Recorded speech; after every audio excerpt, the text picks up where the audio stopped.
Flow is the most important part of my creative process. So I do everything I can to allow for the most flow and to protect that flow while I'm working. So right now I'm going to give you a little tour of my palette setup so that you can see how I organize it to allow the most flow. Before I start, I want to say that this is by no means the only way to set up your palette. This is a setup that I've developed over hundreds of painting sessions that I've found works best for me and what I value in my creative process.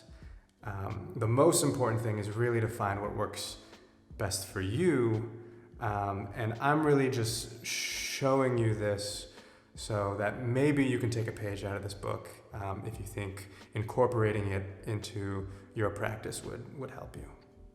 The palette. The palette I use is a white enamel composite board known as Isorel Laqué Blanc in France. And I like it because it's big and there's a lot of space, and it sits on my easel, which allows me to use it sort of like a shelf or a desk. And I'd say that's sort of the main guiding thing behind my palette setup, is that I like to keep my stuff on it. It's sort of divided into, of course, the paints on one side, but all my other art supplies on the other side. And I do that because I don't like to hold these things in my hands when I work. There are some people that like to hold the rag in one hand and sort of wipe their brush on that. There are some people who like to keep all their brushes in one hand and sort of pick one out, when they're gonna work. I think for me, that would be a little distracting and sort of interrupt, my process. But another thing for me is that I use both of my hands pretty equally when I paint. So even though I'm right-handed, I paint 90% of the time with my left hand. And I know that's strange, and that's going to be the topic for many videos to come in the future. But keeping it in my left hand allows me my right hand to hold my palette knife and sort of like mix colors on the fly. And then after doing that, just simply wipe it on like this paper towel that I keep folded and clipped to my palette over here. Same thing with like cleaning a brush.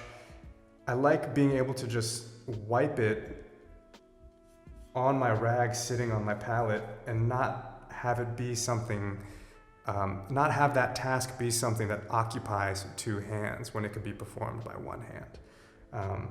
So that's why I keep my rag and this paper towel here, just so I can very quickly on the fly mix something up, wipe it, or if I'm switching out brushes or whatever, just as I'm like cleaning this one, I could pick up the next one and start mixing another color and dry over here.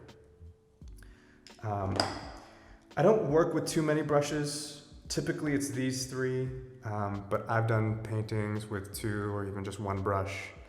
I don't like having too many choices. I don't like having to make too many like conscious decisions while I'm painting. I like just letting it rip. So things on this side and then paints on this side.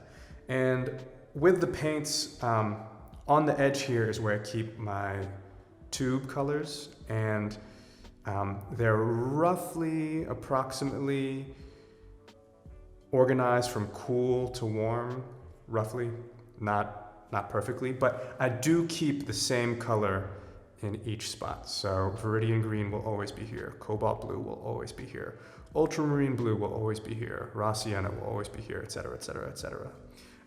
And that's something that I developed when I was working a lot at night or in low light settings like candlelight. And I did that because in the dark, you can't always distinguish color too well.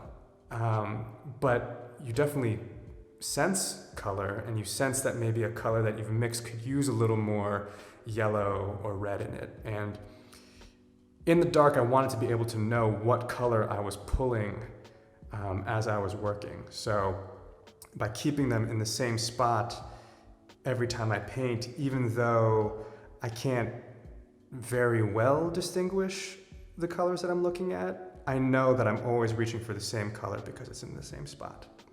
And then up here, this is empty now, but this is the lid to this jar, and I usually have clean turpentine in here so that I can dip my brush and use that to thin out my paints. The jar is for cleaning my brushes, and this is the cap of a poppy seed oil bottle that I keep some poppy seed oil in. So, I can dip my brush in that and, thin paints that way, or even just stick my palette knife in there and add some to a color that I've mixed. So I keep those things in the middle here. And then I use all this space to mix my colors.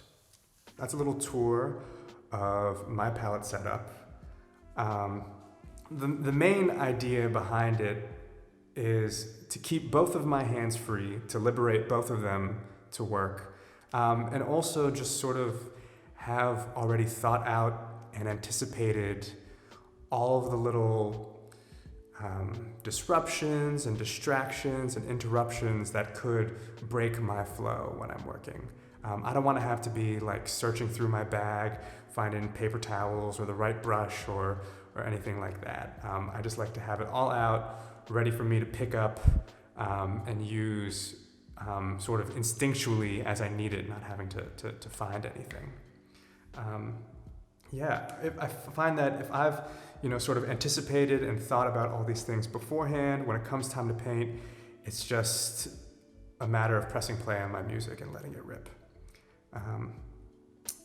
And like I said, this is not by no means the only way to set up your palette. It's just what works best for me and sort of what I value in my process. And I hope maybe you could take something from it or not. That's cool too. But either way, thanks for watching and happy painting.